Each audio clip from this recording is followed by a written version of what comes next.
खेसारी भैया जिंदाबाद जिंदाबाद जिंदाबाद, आरजेडी जिंदाबाद जिंदाबाद जिंदाबाद, लालू यादव जिंदाबाद जिंदाबाद जिंदाबाद, तेजस्वी यादव जिंदाबाद जिंदाबाद जिंदाबाद, लालटेन छाप जिंदाबाद जिंदाबाद जिंदाबाद, छपरा के जनता जिंदाबाद जिंदाबाद जिंदाबाद। सूतल बिहार के अब की भोगिया जगावे के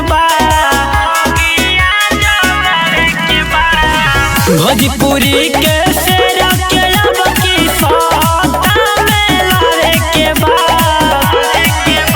कि छपरा विधान सभा से खेसारी भैया के जितावे के बाद ट्रेंडिंग ऑफर के पावर दुनिया के देखावे के बाद खेसारी भैया जिंदाबाद जिंदाबाद जिंदाबाद, आरजेडी जिंदाबाद जिंदाबाद जिंदाबाद, लालू यादव जिंदाबाद जिंदाबाद जिंदाबाद, तेजस्वी यादव जिंदाबाद जिंदाबाद जिंदाबाद। झांसा में केहू के नयावे के बा भैया के विधायक बनावे के बा झांसा में केहू के नयावे के बा भैया के विधायक बनावे के बा आरजेडी के झंडा अब की बिहार में लहरावे के बा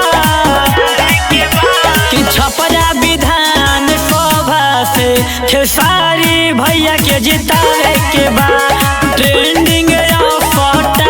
के पावर दुनिया के देखावे के बाद खेसारी भैया जिंदाबाद जिंदाबाद जिंदाबाद, आरजेडी जिंदाबाद जिंदाबाद जिंदाबाद, लालू यादव जिंदाबाद जिंदाबाद जिंदाबाद, तेजस्वी यादव जिंदाबाद जिंदाबाद जिंदाबाद। पक्का वादा पक्का इरादा भैया उम्मीद से विकास करी है ज्यादा